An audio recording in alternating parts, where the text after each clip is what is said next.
I've been self-employed many times in my life and doing many different things. I started a canoe company, so it was a canoe rental, paddleboard rental and bike hire, and it was honestly one of the best jobs, you know. I've always been a mountain biker, and just doing that side of it and outdoorsy stuff, the canoes were just fantastic, and it's one of the most fun things that I've done.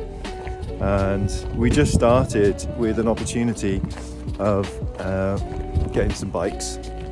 I got 15 bikes and started renting them out from my work at the time, which was at a brewery, and the owner was really understanding and obviously was nice enough to support it. So we that led on to some canoes. So we bought 4 canoes, and that basically led over a period of 6 years to, you know, 2 minibuses. We had 20 bikes and 10 paddleboards and 15 or 16 canoes, and it was great. Unfortunately, with I guess there were a few reasons really, but I think predominantly the cost of living was just too high, and the business ended up declining so rapidly that we stopped it.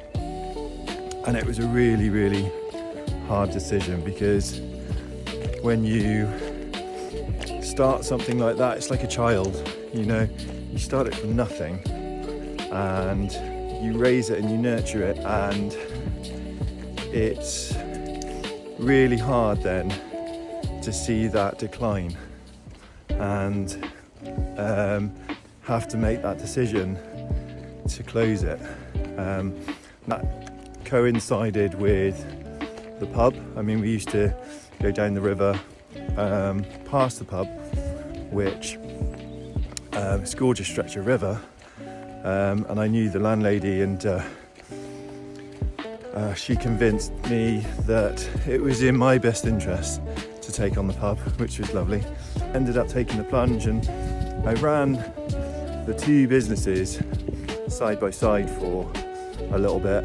That was a really difficult thing to do, but managed to keep both of them all right. At the final year of the canoes, we dropped 40%, and we were like, we could see it coming.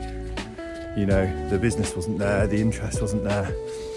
And with the canoe industry, or the outdoor activity industry, you have a lot of friends within it.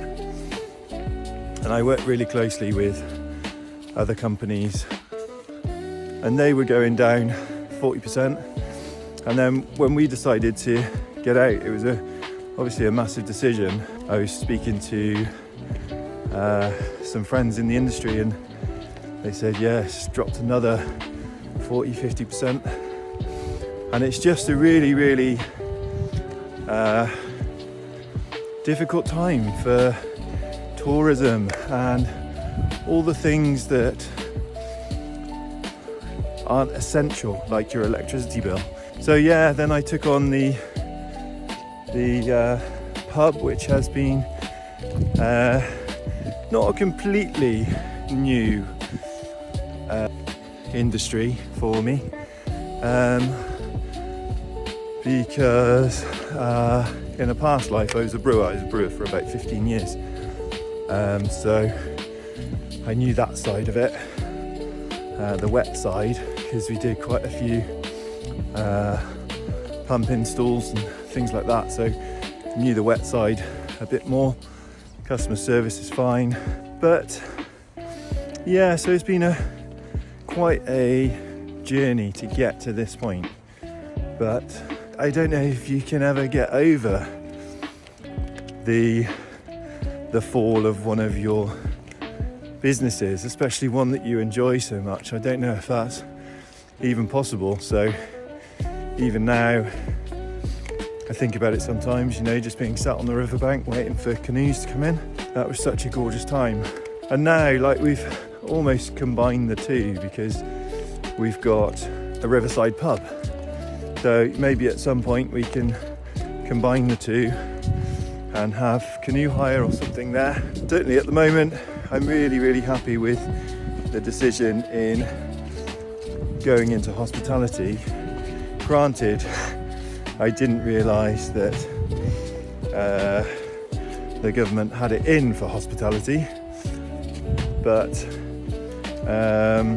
sign of the times, trying to recover from things, but it's really, really difficult to go into an industry and then be hit 2 years running with wage increases and national insurance increases and rate increases, and you know, I have, maybe strangely, I have high hopes for the pub.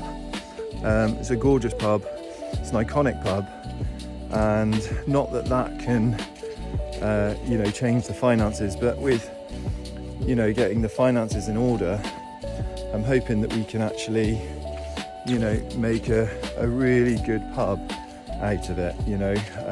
I wish everyone who's self-employed just prosperity. I think it would be great to have small businesses rise up and just take over the UK.